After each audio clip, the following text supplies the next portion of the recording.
জন্ম নিয়েছে ছাত্রলীগ। কি আরে বলুন। রাজপথ থেকে জন্ম নিয়েছে।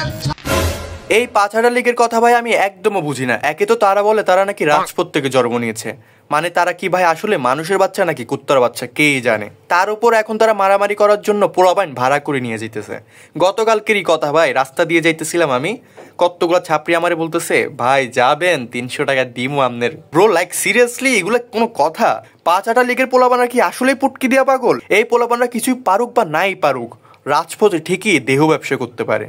তাই আঙ্কেল বলেছিলাম প্রোটেকশন ইউজ করেন, সেই দিন রাতে প্রোটেকশন ইউজ করলে আজকে এই দিন দেখা লাগতো না। এখন আসি আমাদের সো কল্ড ইনফ্লুয়েন্সারদের কাছে, মানে শালারা বৃষ্টি পড়লেই প্রকট হয়ে পড়ে, তার আগে মনে হাতের কাজ করে ঘরে বসে ওরা।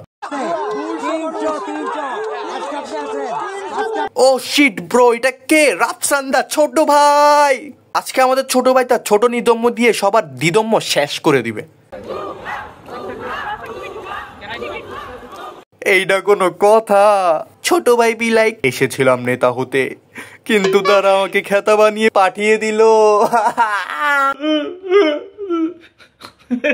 থাক, এদের কথা তো বাদই দিলাম। বন্যা হলে আবার আসি যাবে কন্টেন্ট নেওয়ার জন্য, তা না হলে ঘর চলবে কিভাবে?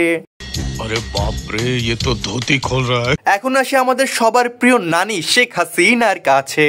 আমি শুনেছিলাম যারা নাকি জীবন অনেক ভালো কাজ করে তারা খুব তাড়াতাড়ি মারা যায়, তাই হয়তো আমার নানি মরতেছে না, কারণ তিনি দুনিয়ার সব হোগা মারা কাজ তো তিনিই করে রাখছেন।